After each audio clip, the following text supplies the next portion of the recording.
네, 안녕하십니까. 주식구조대 이현석입니다. 최근에 이 메타버스가 정말 엄청난 돌풍을 일으키고 있는데, 이 메타버스 관련해서, 오늘은 좀 알아보도록 하겠습니다. 뭐 계속 이제 메타버스 이야기를 드리고 있어요. 사실 뭐, 이 시장 전반적으로 달러 강세가 좀 나오고, 그 다음에, 지금 이제 미국 증시도 좀 꺾이다 보니까 여타 뭐 이렇게 좀 시원하게 오르는 종목이 딱히 없습니다. 근데 메타버스가 지금 질주를 하고 있다. 메타버스만 거의 시장에서 오르고 있다. 그렇게 보시면 되고, 원래 이제 밀물과 썰물 때의 그 시장 온도 차이를 좀 느끼셔야 되는데, 지금 이제 아무래도 달러 강세가 계속 이어질 것 같아요. 뭐 이제 그 부분도 이제 계속 좀 말씀드렸고, 그러다 보니까 이게 달러 강세로 인해서 신흥국 증시는 더 외국인 매도세가 커질 수밖에 없습니다. 요거는 뭐 환율에 의해서 자동적으로 뭐 그렇게 매매가 이루어지는 부분이 크다 보니까, 시스템 매매적인 부분이 크다 보니까 어쩔 수 없는 것 같고요. 그렇다라고 하면은 지금 사람들이 내가 보유하고 있는 주식은 다 하락하는데 메타버스만 가잖아요. 그러면 메타버스로 돈이 계속 몰릴 수밖에 없어요. 그래서 지금 메타버스 관련 ETF가 계속 그 메타버스 ETF만 오르는 이유 중에 하나도 그것만 지금 오르고 그거 관련 이슈가 계속 나오니까 사람들이 이제 글로 다 몰리는 겁니다. 그러니까 다른 거는 뭐 이제 외국인이 뭐 팔고 우리나라 연기금도 뭐 삼성전자 계속 팔죠. 그러다 보니까 이게 삼성전자 이거 갖고 있는 것보다 이거 정리를 하고 메타버스 투자해야겠다. 그래서 메타버스로 돈이 계속 몰리고 있습니다. 근데 이게 뭐 그냥 일반 투자자들 돈뿐만 아니라 기관이나 외국인까지 또 이 메타버스에 직접 이제 투자를 또 하다 보니까 정말 이 주가가 상상 초월인데요. 근데 이 메타버스란 게 그러면 과연 뭐냐? 아마 이제 많은 분들이 좀 혼란스러우실 거예요. 그러니까 메타버스 관련된 정의가 저도 찾아봤는데 아직 뭐 뚜렷하게 없더라고요. 그러니까 정의도 내려지지 않은 것 같고, 쉽게 이제 저는 좀 그렇게 받아들이시면 좋을 것 같습니다. 그러니까 메타버스란 거는 그냥 3D 게임이다. 예, 3D 가상현실이다. 그러니까 옛날에 우리가 이 오래된 게임 같은 거 다 2D잖아요. 예, 2D 베이스이기 때문에 이게 뭐 우리가 현실처럼 느끼지는 않았어요. 그냥 그 게임 안에서 그냥 게임하는 느낌이 들었는데, 요즘은 이제 뭐 그래픽 카드도 그렇고 기술이 워낙에 이제 발전되다 보니까 정말 현실과 유사한, 그래서 말 그대로 이제 가상현실이 만들어진 겁니다. 그래서 이런 부분을 봤을 때 가상현실이라는 것이 그냥 뭐 엄청나게 뭐 이 옛날 2D 게임에서 많이 바뀐 게 아니라 그냥 2D가 이제 3D로 바뀐 것이고, 그 다음에 좀 더 리얼리티 해줬다. 예. 그래서 그게 그냥 이제 메타버스다. 그렇게 좀 이해하시면 될 것 같고요. 지금 이제 이 시장에서는 메타버스를 두고 여러 가지 이제 또, 뜨거운 논란이 펼쳐지고 있습니다. 그게 이제 뭐냐면 인터넷 버블과 또 많이 이렇게 비교를 하고 있는데요.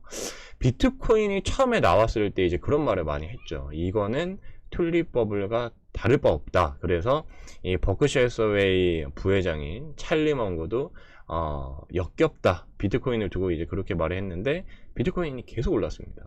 그러면은 이제 많은 사람들이 의심을 할 수밖에 없죠. 야, 비트코인이 이렇게 계속 오르는데 아직 너는 안 좋게 보냐. 뭐 사실은 저도 이제 비트코인에 대해서는 잘 모르기도 했고, 그 다음에 이게 왜 자꾸 이렇게 계속 오르는지에 대해서 뭐 그 어떤 뚜렷한 분석을 그 누구도 사실 하기 힘들었을 거예요. 그냥 이제 오르니까 나도 사고 너도 사고 그 옆에 있던 사람도 사고, 그래서 계속 오른다는 것은 알지만 이게 뭐 엄청난 가치를 지니고 있느냐.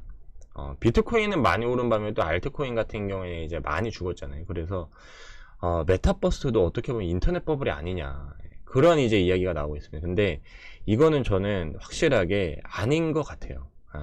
제가 이제 느끼기에는 왜 인터넷 버블이 아니냐면, 인터넷 버블이 발생했을 당시는 1999년입니다.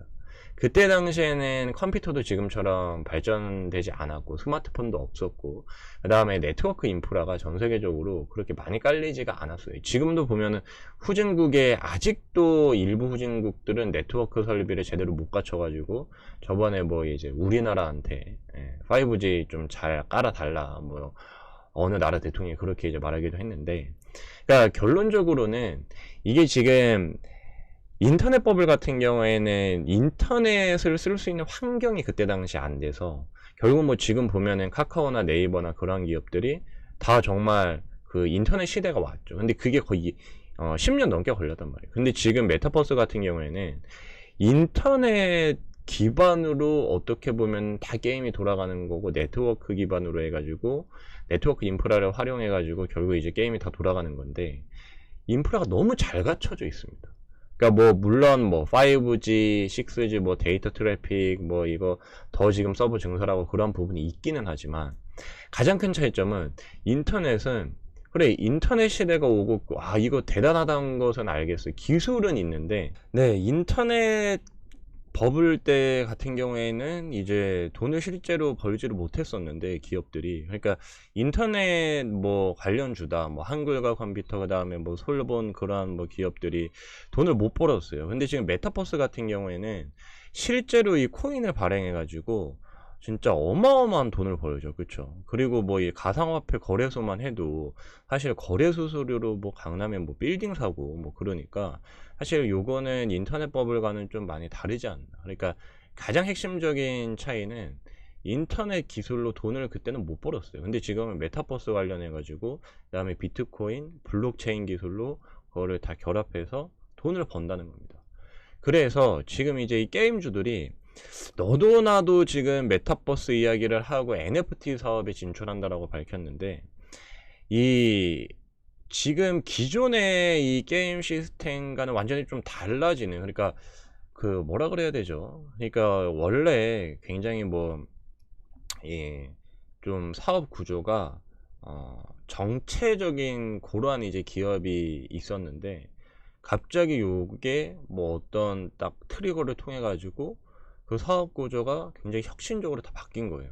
그러니까 지금 정확한 어떤 예시가 떠오르지는 않지만, 게임주와 그 다음에 NFT 요 이제 두 개가 지금 짬뽕이 되면서, 결합이 되면서 게임 회사들이 이 코인을 찍어낼 수 있고, 그 다음에 그 코인 가치가 계속 오르면서 이 게임주들이 어떻게 보면은 은행같이 그렇게 지금 변모를 하고 있습니다. 그러니까 옛날에는 이 게임 사이버머니가 실제 돈이 안 됐어요. 근데 지금은 이 게임 회사들이 예를 들어서 이제 위메이드를 좀 보시게 되면은, 위메이드가 거의 한 30배가 올랐죠.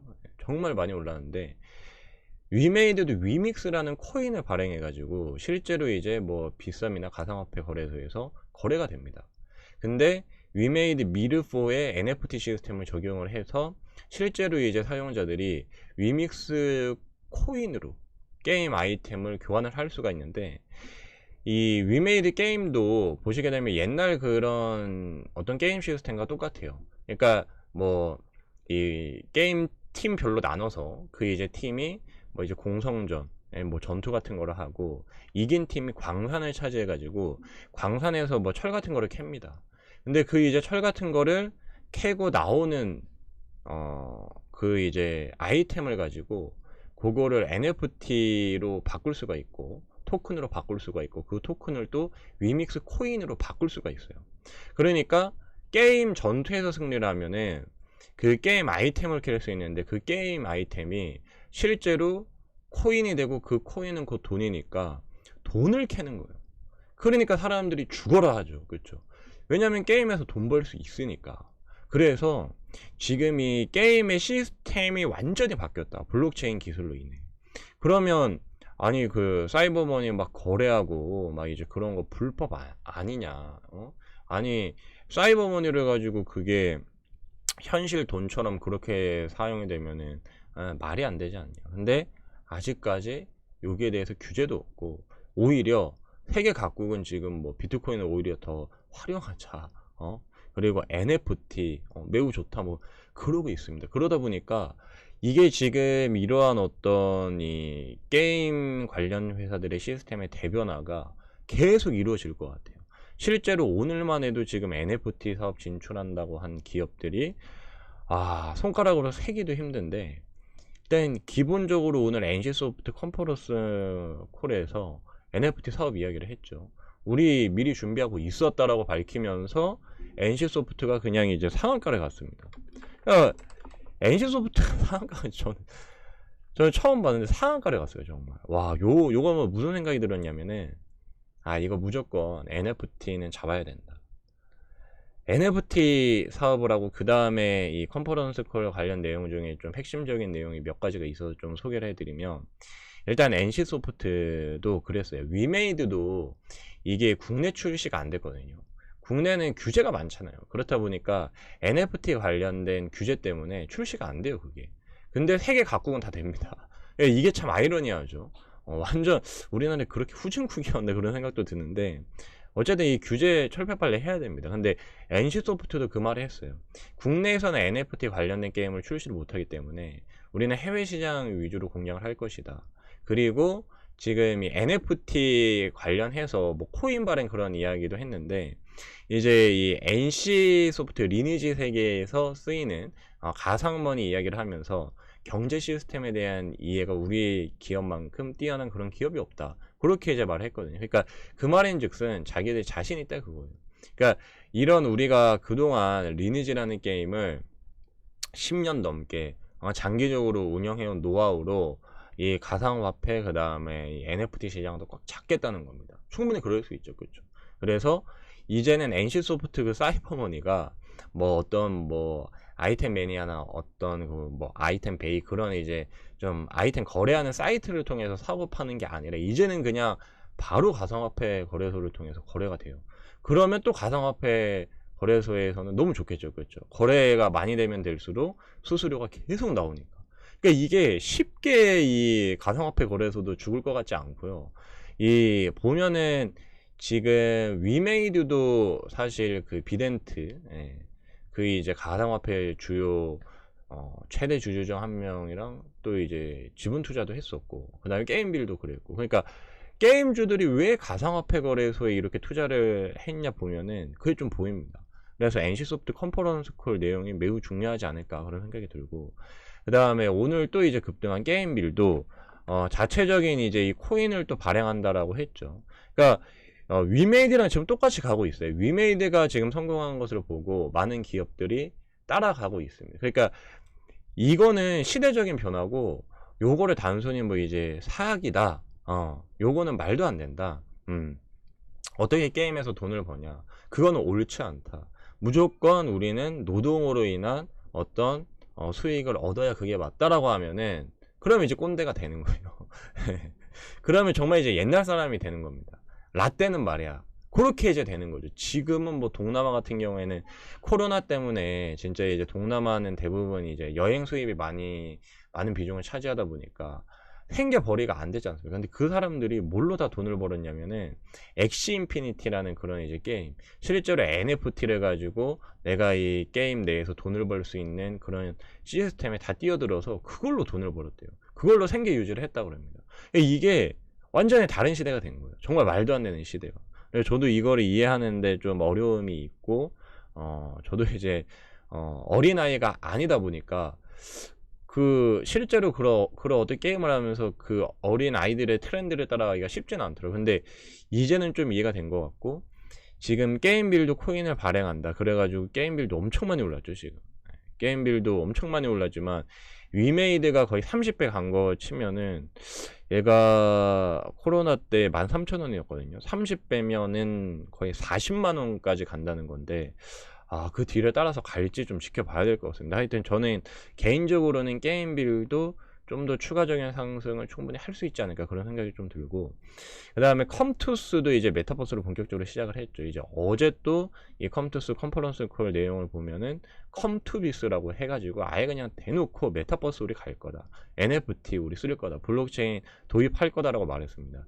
근데 NC소프트 컨퍼런스 콜 내용에서 이제 이 해외 관련된 부분, 그러니까 내수 시장을 장악하고 있는 게임주는 NFT 사업을 할 수가 없어요. 해외 유저가 없으면 할 수가 없습니다. 근데 컴투스 같은 경우에는 해외 매출 비중이 높고, 그 다음에 메타버스 서비스 관련해 가지고 이미 게임비라고 협력 관계에 있고 그거를 미리 준비를 많이 해왔기 때문에 컴투스가 어떻게 보면 위메이드처럼 충분히 될 수도 있지 않을까 그런 생각이 개인적으로 들고요. 그 다음에 펄어비스는 회사에서 어떻게 보면 가장 소극적이에요. 회사 어필 안 합니다. 근데 계속 가요. 이런 기업이 사실 좀 알짜 기업이긴 하죠. 근데 이 펄어비스도 지금 계속 이제 신고가를 가고 있는데 그냥 뭐 따라갈 수밖에 없을 것 같습니다. 지금 뭐 이미 중국 진출도 해서 주가가 계속 이렇게 가고 있는데 어디까지 갈 줄은 저도 상상이 안 됩니다. 그러니까 이게 지금 메타버스랑 NFT의 가장 큰 장점은 뭐냐면, 전기차 같은 경우에는 증설 규모를 보면 아직 이게 증설이 얼만큼 되니까 이게 성장성을 반영해서 지금 프리미엄을 더 받아야 된다. 그게 이제 밸류에이션이 되잖아요. 근데 이 메타버스랑 게임주들은 밸류에이션이 안 돼요. 왜냐면 자 생각을 해보세요. 게임 회사가 자기 코인을 발행을 합니다.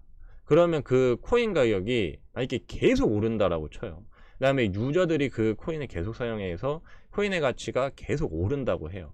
그러면은 만약에 그 게임 회사에서 발행한 코인 가치가 10조가 됐어요. 뭐 이 코인 시장에서 10조쯤은 충분히 될 수가 있죠. 그렇죠? 그러면 그냥 회사의 자산 가치만 해도 10조가 돼버리는 거예요. 그러면 시가총액 10조가 이게 먼 나라 이야기가 아닌 거예요. 근데 그 안에서 또 가상현실에서 NFT를 통해서 여러 가지 이제 판매가 많이 이루어지고, 그 다음에 이제 그런 판매를 통해서 또 게임 회사가 어떤 수수료적인 부분을 챙겨간다. 그러면 그게 쉽게 말해서 그냥 이제 현실 세계처럼 됩니다. 그러니까 뭐 어떤 뭐 서울시를 만약에 이제 이 서울시랑 거의 비슷하게 그런 엄청난 방대한 규모로 가상현실을 구축을 했어요. 그러면 거기에 이제 그 글로벌 뭐 수천만 명 그러한 이제 엄청난 유저들이 다 몰리겠죠. 그래서 그 안에서 살아가는데 뭐 집도 사야 되고 뭐 차도 사야 되고 뭐 그러지 않습니까? 그러면 그 NFT를 가지고 소비를 하는데 실제 생활에서는 너무 사실 뭐 차를 뭐 매일 바꿀 수도 없고, 그 다음에 뭐 명품 옷을 뭐 매일 살 수도 없는 건데 지금 메타버스 세상에서 그게 된다는 거예요. 그러니까 이게 그 사람들이 NFT를 가지고 얼마나 그 이 게임 회사 코인을 가지고 그거를 살지 사실 예상이 안 됩니다. 그거는. 그러니까 그냥 지금 잠재력은 무한대다. 예. 그리고 밸류에이션이 큰 상관이 없다. 지금 보시게 되면 NC소프트도 실적 안 나왔죠. 게임빌 같은 경우 실적 잘 나왔습니다. 근데 이제 그것도 그 가상화폐 거래소 관련된 지분 가치 때문에 그렇고, 컴투스도 실적 잘 안 나왔죠. 펄어비스는 요번에 이제 흑자 전환하긴 했는데 실적이 뭐 지금 왜 이 실적으로 계속 가지? 그런 생각이 들어요. 그러니까 실적 가지고 지금 이 게임주들이 가는 게 아니라 어떻게 보면 전기차처럼 미래의 실적을 보고 가는 건데, 그 미래의 실적이 성장성이 뭐 측정 불가다 그냥. 그러니까 뭐 옛날에 이제 뭐 드래곤볼 만화 같은 거 보면은 여기에 막 안경 쓰고 삐삐삐해서 전투력 측정하고 그러지 않습니까? 근데 이제 그런 전투력 측정이 안 되는 거예요. 측정 불가가 나오는 거예요. 그러니까 메타버스가 이게 계속 가는 겁니다. NC소프트가 상한가를 가는 거예요. 그래서 이런 부분을 봤을 때는 확실히 우리가 메타버스를 좀 정말 잘 봐야겠다. 그리고 메타버스 한 종목이라도 요건 좀 투자를 해놔야겠다 그런 생각이 들고, 네오위즈 홀딩스도 정말 뭐 별 큰 이슈도 없고 한데 조용히 잘 갑니다. 오늘 또 이제 신고가 갔어요. 오늘 또 신고가 갔고, 그 다음에 네오위즈 홀딩스를 따라서 가는 게 NHN. 더 조용히 더 조용히 아주 천천히 가고 있는데, 요것도 제가 봤을 때는 이 다른 이제 게임주들 따라서 똑같이 이렇게 가지 않을까 그런 생각이 듭니다. 그래서 결론을 좀 내면은 전체적으로 이 게임주들이 이제 더 이상 게임주가 아니다. 게임주를 게임주로 이제 보시면 안 된다. 비트코인을 발행하는 어떻게 보면 이제 각국의 중앙은행이 막 이제 화폐를 찍어내지 않습니까? 그렇게 되는 거예요. 근데 이제 그게 원래 기존 구조에서는 비트코인도 없고 블록체인 기술이 없었을 때는 그냥 뭐 게임 돈이었는데, 뭐 게임 돈이 뭐 몇 백억 있어봤자 아무 소용이 없었잖아요. 근데 지금 이게 완전 바뀌었어요. 게임 돈이 그냥 곧 이제 코인이고, 코인이 여러분 현실 돈이지 않습니까? 그러니까 지금 이 게임주는 진짜 매트릭스 세상처럼 그렇게 이제 바뀌었다 벌써. 그리고 다른 회사들도 최대한 그렇게 빨리 바뀌기 위해서 노력을 하고 있다. 그러니까 매트릭스 시대가 왔다. 그렇게 이제 생각을 하시면 되겠습니다. 그래서 뭐 메타버스 관련된 그 다음에 게임주들 관련된 뭐 자세한 내용이나 투자 전략이 궁금하시면 아래 링크 통해서 들어오셔서 함께 즐겁게 재밌게 좀 유익한 정보를 통해서 이렇게 좀 투자를 해보셨으면 좋겠습니다. 네, 그러면 시청해 주셔서 감사하고요. 저는 다음에 또 찾아뵙도록 하겠습니다. 감사합니다.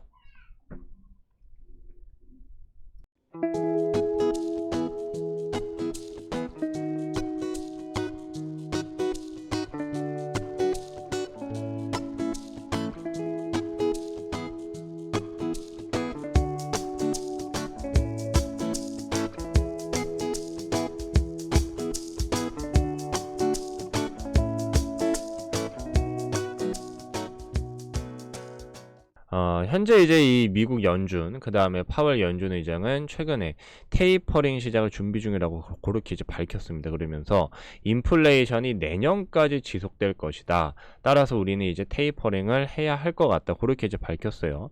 그러니까 딱 봐도 이제 미국의 중앙은행은 굉장히 좀 긴축적인, 그러니까 매파적인 그런 이제 모습을 보여줬는데, 테이퍼링을 시작을 한다는 것은 곧 이제 금리 인상도 할 것이라는 거를 사실상 좀 내포하죠. 그렇죠? 그러니까 돈을 계속 지금 시장에 월 1200억 달러씩 채권 매입을 해서 풀었는데 그 돈을 이제 줄이겠다는 거예요. 그러면 그거를 줄이고 끝나냐? 그렇지 않죠. 그거를 줄인 다음에는 금리 인상으로 그동안 계속 이어져 왔다. 그러니까 현재 이 시장의 금리들이 요동치는 것도 바로 이러한 부분 때문이다. 그러니까 연준이 테이퍼링 하네. 그럼 테이퍼링 다음에 뭐 할까? 금리 인상이 이제 하고 미국 금리도 이제 움직이기 시작을 한 건데, 지금 ECB 유럽 쪽은 완전히 좀 다른 모습을 보여주고 있어요. 금리를 동결하면서 이 라가르드 ECB 총재가 가까운 장래의 금리 인상을 개시하지 않을 것이라고 그렇게 이제 밝혔습니다. 물론 이 파월도 최근 이 금리 인상에 대해서 어떻게 이제 말을 했냐면, 지금 당장 금리 인상은 필요하지 않다라고 그렇게 이제 말을 했어요. 근데 중요한 것은 그래도 테이퍼링은 이제 시작해야겠다라고 그렇게 이제 밝힌 반면에 ECB 유럽 쪽은 지금 테이퍼링도 지금 당장 안 했죠. 그쵸? 테이퍼링도 지금 당장은 할 필요가 없고 우리는 지금 양적 완화하는 채권 매입 속도를 유지한다라고 밝혔습니다. 그러니까 즉 이제 이 미국 중앙은행은 이제 우리는 조금 이제 돈을 덜 풀면서 슬슬 이제 좀 금리 인상도 준비할 거야. 그렇게 좀 시장에 던진 반면에 ECB 유럽 쪽은 우리는 그래도 아직까지 양적 완화를 해야 될 것 같아. 우리는 당분간 금리 인상도 생각이 없어. 그렇게 말을 한 겁니다. 그러니까 이 미국 이 달러가 갑자기 이렇게 크게 치솟았어요. 요게 이제 저번 주 금요일 날 모습인데, 갑자기 달러가 거의 1% 가까이 폭등을 했습니다. 그러니까 어떤 이 환율이 하루에 1% 정도 움직인다는 것은 굉장히 큰 움직임을 보여준 거죠. 요만큼 크게 움직인 적이 뭐 앞에 요런데 보시면은 거의 없어요. 그러니까 어떤 강력한 좀 추세 전환을 암시를 하는 그런 부분이고, 현재 어떤 시황적인 부분을 보면은 이 미국과 유로존이 굉장히 좀 상반된 그런 모습을 보여주고 있다. 근데 여기에서 우리가 또 이제 한 가지 더 알 수 있는 부분이, 좀 미리 또 이전의 어떤 역사의 과거를 통해서 좀 알아볼 수 있는 부분이, 그렇게 먼 과거도 아니에요. 사실 뭐 이제 저번 달 10월 달에 이 일본 BOJ에서도 똑같은 말이 나왔습니다. 그러니까 일본 같은 경우에 지금 전 세계 뭐 선진국 중에서 거의 유일하게 디플레이션을 아직까지 경험하고 있죠. 그렇죠? 정말 이게 그 디플레이션이란 게 이렇게 무서운 것인가, 그런 생각도 드는데요.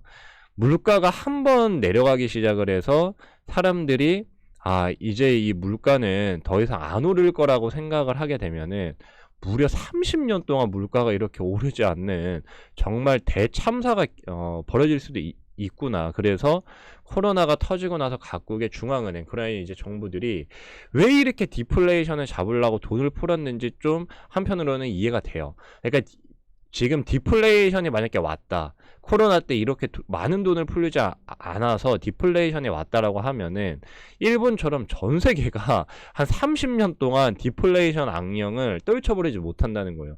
그러면 전 세계가 그냥 경기가 침체되고 살아나질 못하겠죠. 그래서 이렇게는 안 된다. 그러니까 이제 뭐 사실 이렇게 돈을 많이 푼 건데 증시도 그렇지만 결국 이제 유동성의 힘입니다. 예, 부동산도 그렇고 돈이 많이 풀리면 당연히 돈의 가치는 떨어질 수밖에 없죠. 그렇죠. 그래서 지금 이렇게 됐는데 어쨌건 그 일본의 중앙은행이 최근에 양적 완화 우리 그만할 생각이 없다. 예, 그리고 금리도 이제 계속 동결한다라고 이제 그렇게 밝혔습니다. 그러면서 일본 엔화가 폭락을 했어요.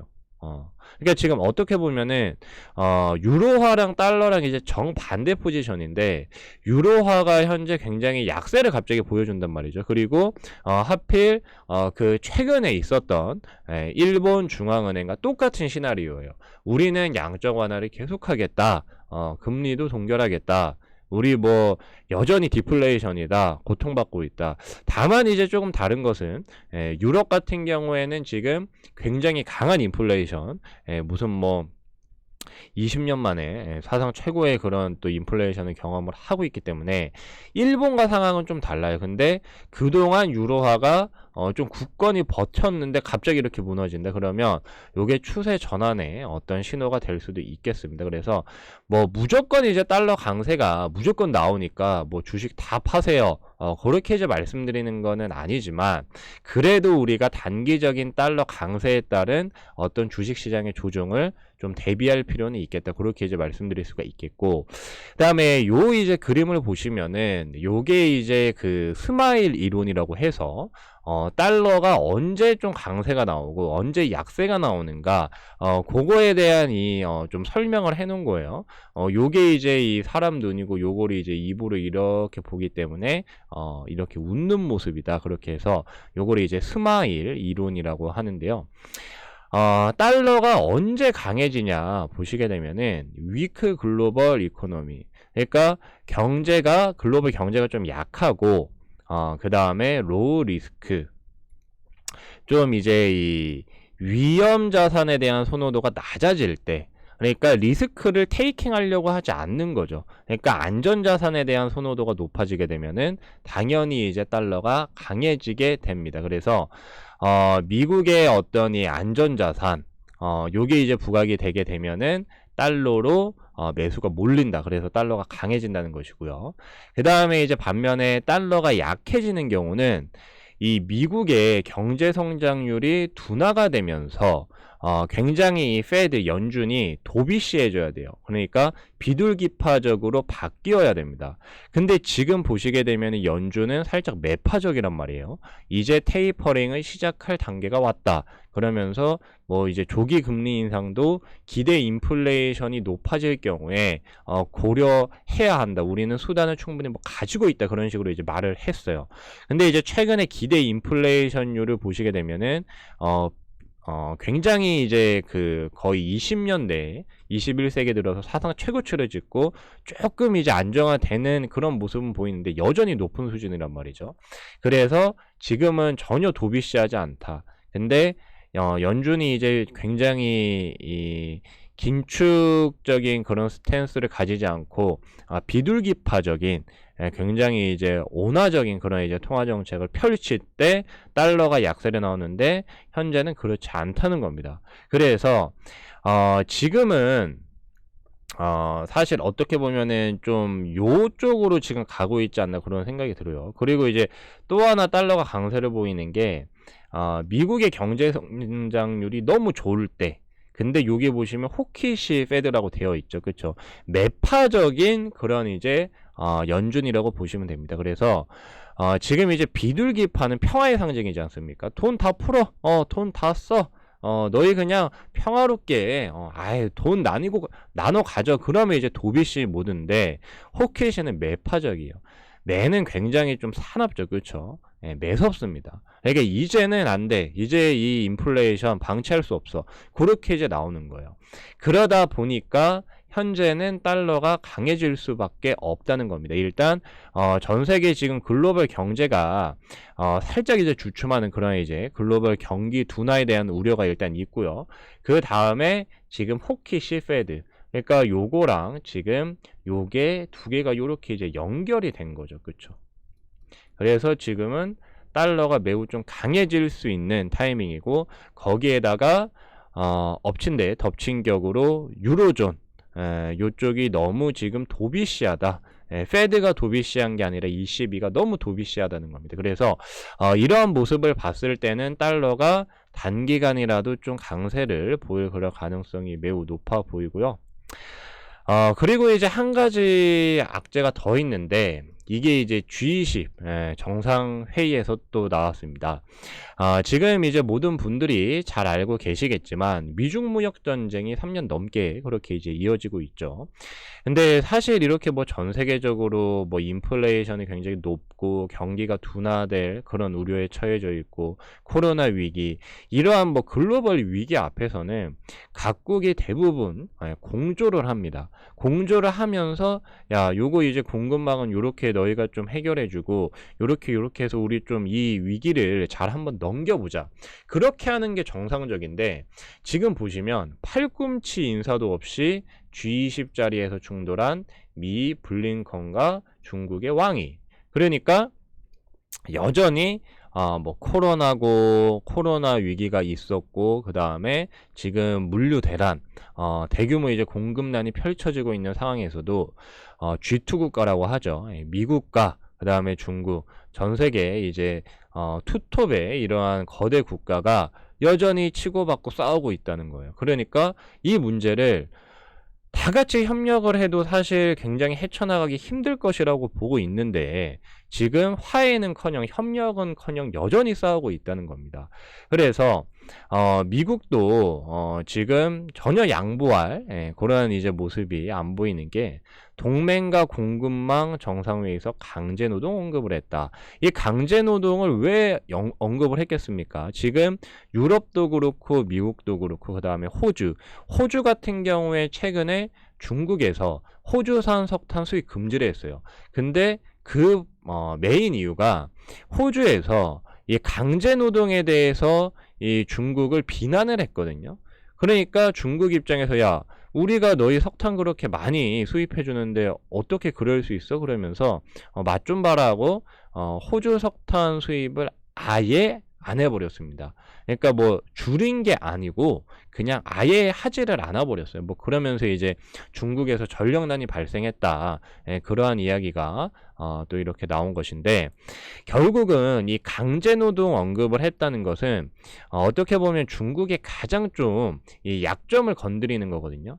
왜냐하면 이 위구르족, 소수민족이죠. 그 위구르족이 사는 신장 지역에서 이 100만 명이 넘는 사람들이 강제 노동이 실제로 이루어지고 있고, 그 강제 노동으로 인해서 굉장히 원가가 저렴한 그러한 이제 제품을 생산해낼 수 있었습니다. 근데 아무리 지금 인플레이션이 현재 이렇게 발생한다라고 해도 바이든 대통령은 이거를 그냥 좌시할 수는 없다. 너희가 잘못한 건 확실히 잘못한 거다. 그러니까 사실 이 글로벌 인플레이션을 가장 쉽게 해결할 수 있는 방법은 중국이 이전에 해왔던 것처럼 환경오염 너희 다 해. 그리고 강제노동 시켜가지고 최대한 물건 저렴하게 공급해라. 그렇게 하면 돼요. 근데 이렇게 이제 더 이상 두고 볼 수 없다는 거죠. 그러니까 미국도 요번에 제대로 칼을 빼드는 겁니다. 그러니까 지금 G22 정상회의에서 보면은 전혀 인플레이션이 좀 해소될 그런 가망이 보이지가 않는다. 지금 그래서 이 트럼프 대통령 때부터 리쇼링 정책이라고 해서 각국에 이제 흩어져 있던 제조업 기반의 그런 기업들을 미국에 다시 이제 불러들였죠. 그러니까 그때부터 시작이 된 게 아직까지 이렇게 이어지고 있는 거예요. 그래서 바이든이 강제노동 절대 안 된다. 동맹국 앞서 중국 현재, 그러니까 중국을 여전히 견제를 하면서 중국의 가장 큰 경쟁력, 가격 경쟁력을 이제 미국이 뺏어오려고 하는 겁니다. 근데 이게 사실상 뭐 어느 정도 충분히 가능성이 있는 게, 이전에 중국 공장 같은 경우에는요, 사실 뭐 자동화도 크게 안 됐을 뿐더러 굉장히 저렴한 인건비와 그 다음에 굉장히 저렴한 원가, 원자재로 그렇게 어떤 가격 경쟁력에서 우위를 점할 수 있었거든요. 근데 지금 원자재 가격 다 폭등했죠. 그 다음에 중국도 이제 경제 성장을 하면서 인건비도 많이 올랐어요. 근데 지금 뭐 다들 이제 한 번씩 들어보셨겠지만 뭐 4차 산업혁명이라고 해서 모든 공장들이 자동화되고 있고 이제는 그냥 전체적으로 뭐 공장을 관리하는 관리자만 있으면 공장이 알아서 모든 제품을 다 만든다는 겁니다. 그러면 거기에 과연 수많은 사람이 필요한가? 당연히 이제 수많은 사람 필요 없다. 그러면 인건비를 줄일 수 있고요. 물론 이제 자국 내에 어떤 좀 더 이제 비싼 땅에 공장을 지으면 물론 이제 전체적인 초기 비용은 증가를 할 수가 있습니다. 근데 차차 그런 부분은 기술 혁신으로 커버를 하면 된다는 거예요. 그래서 중국을 여기에서 놓아줄 생각이 전혀 없다. 그러니까 뭐 파이트 싸움 이제 케이지라고 보면은 끝까지 물고 늘어지는 거죠. 그렇죠? 그래서 현재 이 인플레이션이 단기간에 쉽게 해소될 것 같지가 않고요. 중국도 여전히 이제 강경하게 그렇게 이제 나가고 있습니다. 미국, 대만 문제에 대해서 선 넘지 마라. G20서도 신경전이 격화되고 있다.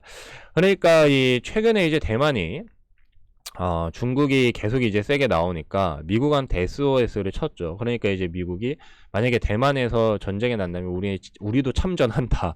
그렇게 이제 그냥 정말 직설적으로 말을 했습니다. 그러니까 중국이 너희 자꾸 대만 건드리는데 중국이 너희 대만 한번 건드려봐.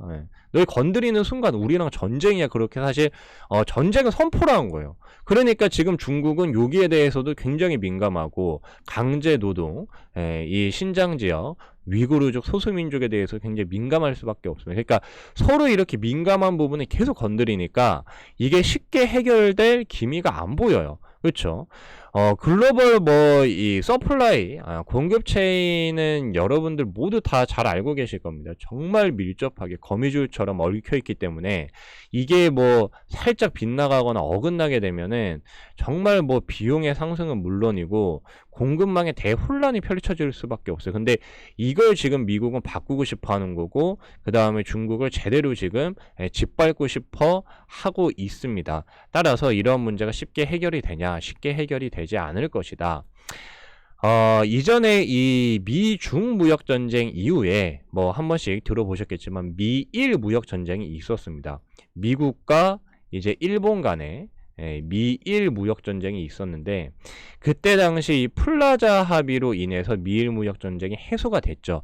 그러면서 달러가 굉장히 약세를 보였습니다. 지금 이 달러 인덱스, 달러의 가치를 나타내는 게 이 가장 진한 파란색 선인데요. 이 파란색 선, 이 달러가 굉장히 급락을 하면서 전 세계 글로벌 증시, 미국 S&P, 코스피뿐만 아니라 글로벌 증시가 다 이렇게 반대로 급등을 했었습니다. 근데 지금은 플라자 합의조차 없다. 합의가 아예 안 되고 있다. 그렇게 된다라고 하면은 반대로 달러는 계속 이렇게 올라갈 가능성이 크다. 근데 뭐 물론 달러가 이렇게 오른다라고 해서 증시가 무조건 이렇게 곤두박질 치는 건 아닙니다. 여기 이제 보시다시피 달러 강세가 나오면요.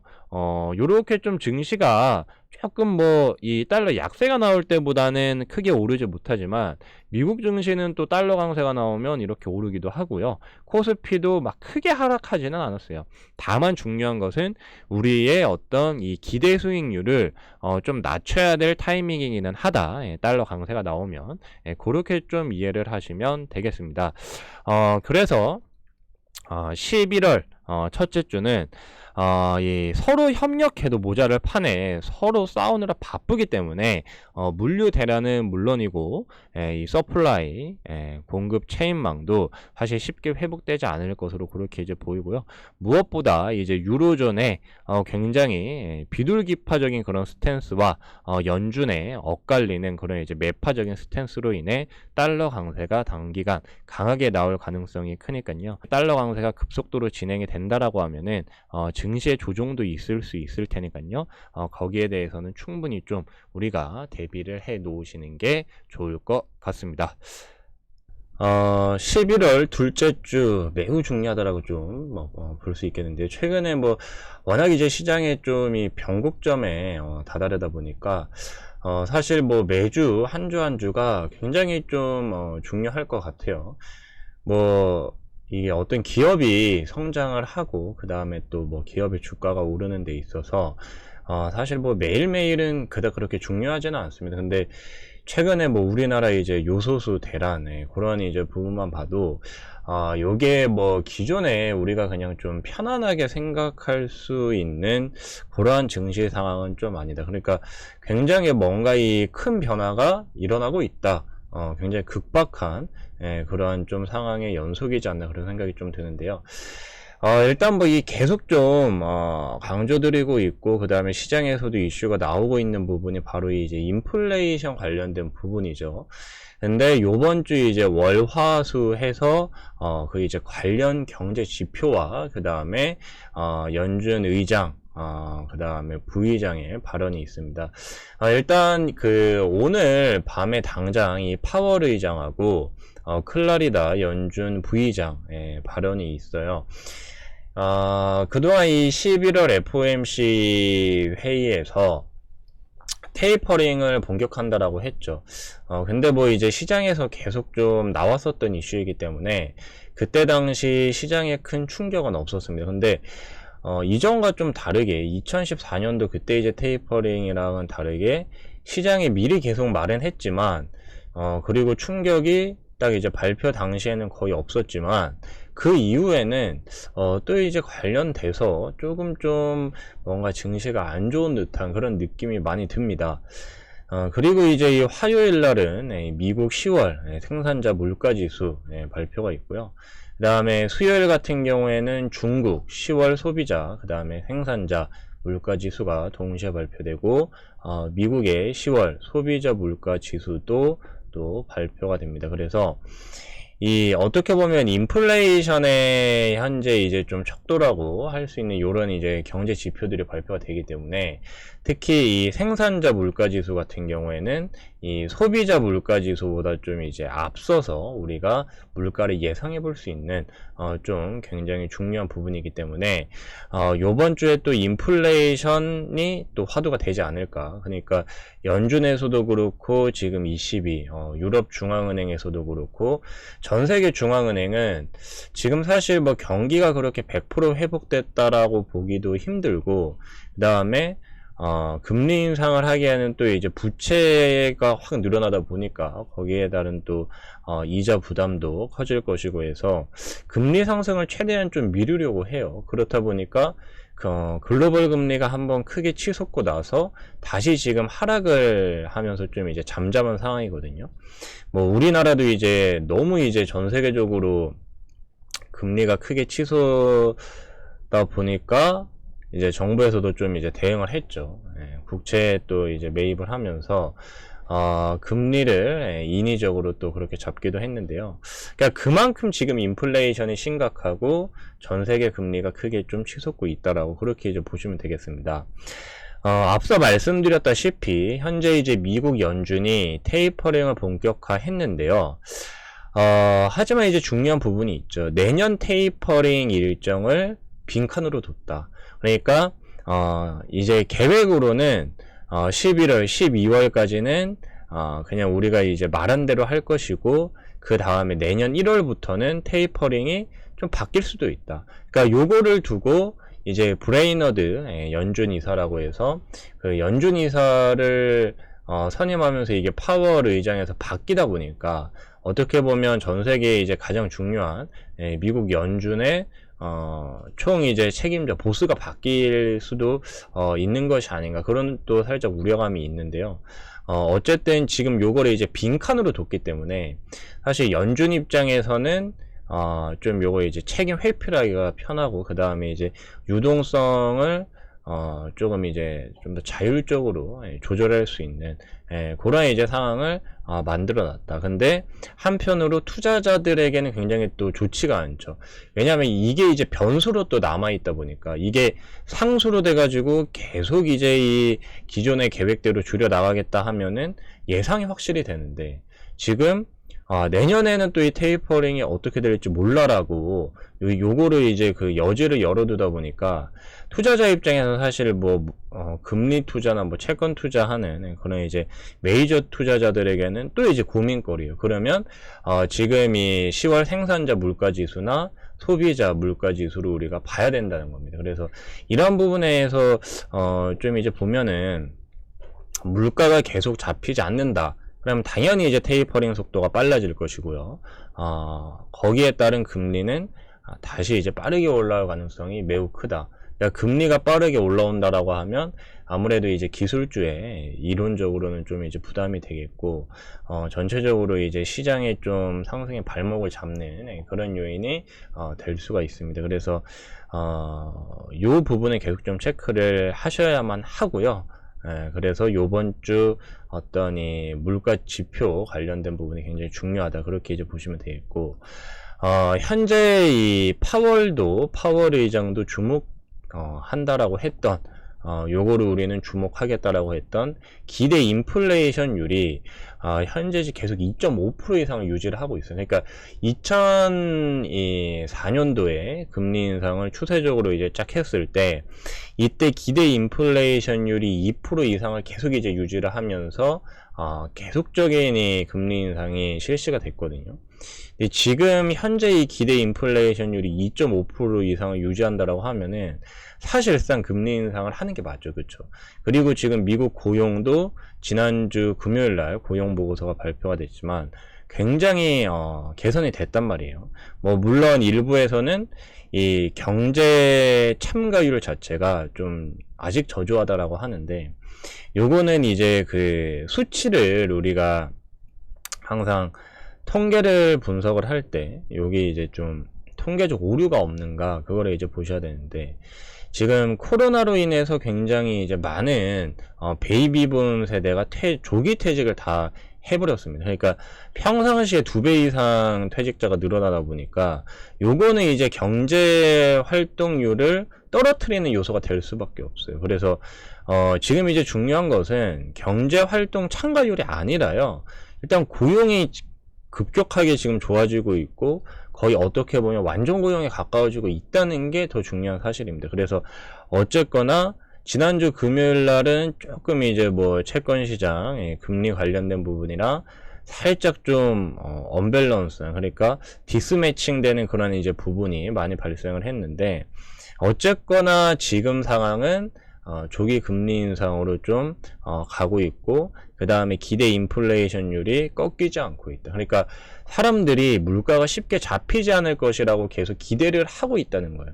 이건 어떻게 보면 연준 그 다음에 이제 또 재선이 있는 바이든 대통령에게 굉장히 좋지 않겠죠. 그래서 이제 또 내년 대선을 앞두고 있는 바이든 입장에서는 물가를 지금 잡을 수밖에 없는 상황이다. 이거를 그대로 방치해서는 민심이 잡히지 않을 것이다. 근데 또 이제 한편으로는 이거 물가 잡으려다가 잘못하면 또 경기를 잡게 되죠. 그러니까 뭐 조기 금리 인상을 하고 금리가 굉장히 빠르게 올라오다 보면은 또 이게 강력한 긴축 모드가 되기 때문에 어쨌든 물가든 경기든 둘 다 이제 잡기는 굉장히 힘들고, 그러니까 둘 다 안정적으로 가기는 힘들고 진퇴양난에 현재 빠져 있다. 그러니까 이게 물가가 너무 심각하다라고 생각이 되면은 조기 금리 인상을 해서 조금 이제 이 경기를 둔화시킨다라고 해도 물가를 잡을 수밖에 없겠고요.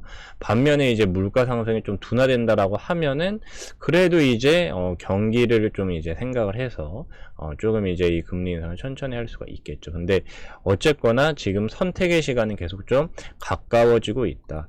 만약에 이제 물가가 지금 수준이 계속 이제 유지가 되는데도 불구하고 계속 이제 물가 괜찮다 하면은 그거는 누가 봐도 아닌 거죠. 그렇죠? 그러니까 시장은 생각보다 영리합니다. 그리고 민첩하고 항상 선반영이 되죠. 그렇다 보니까 이게 지금 이 시장 자체가 우리가 일반 투자자들이 모를 뿐이지 물밑에서는 엄청난 머리 싸움을 하면서 금리가 매일 오르락내리락 하고 있단 말이에요.